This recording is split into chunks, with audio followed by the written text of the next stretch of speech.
Hello दोस्तों, नमस्ते, प्रणाम। हम किरण शर्मा, हम मंजू शर्मा अपना यूट्यूब चैनल पर स्वागत करे छी। नमस्ते, प्रणाम सब यूट्यूब फैमिली के प्रणाम, सब दीदी भाईजी के प्रणाम। और हम दोनों देवरानी जेठानी जा रहा छी गहूम कटनी पर। गीत गाब अहाँ सब जरूर सुनाब, कमेंट करके जरूर बताएब गीत केहन लागल। बहुत प्यारा सा गीत है। देखियो कि हमर जेठनी ऊपर से लड़कोरो है, कमजोरे है। फिर जेठ जी कहे छथिन गहूम काटे के लेल की कहि रहल छै।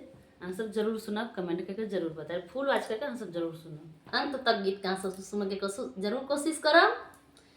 राजा करब न कटनी कमजोर बानी हम, राजा करब न कटनी कमजोर बानी हम, राजा ऊपर से औरो लड़कोर बानी हम, राजा ऊपर से औरो लड़कोर बानी हम, राजा माई के अपना तू प्यार से समझाब, राजा माई के अपना तो प्यार से समझाब, बहिनी से अपना तू गेहूं कटवाब, बहिन से अपना तू गेहूं कटवाब।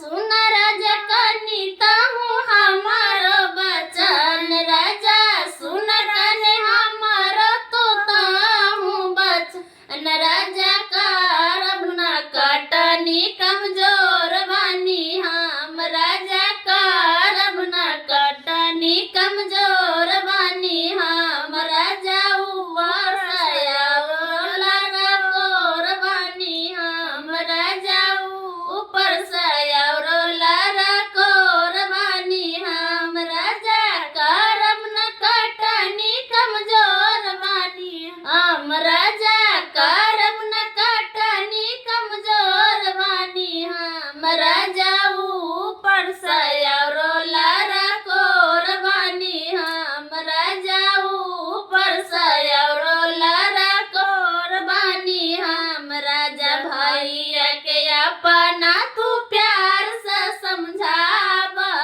राजा भैया के अपना तू प्यार से समझाब, भौजी से अपना तू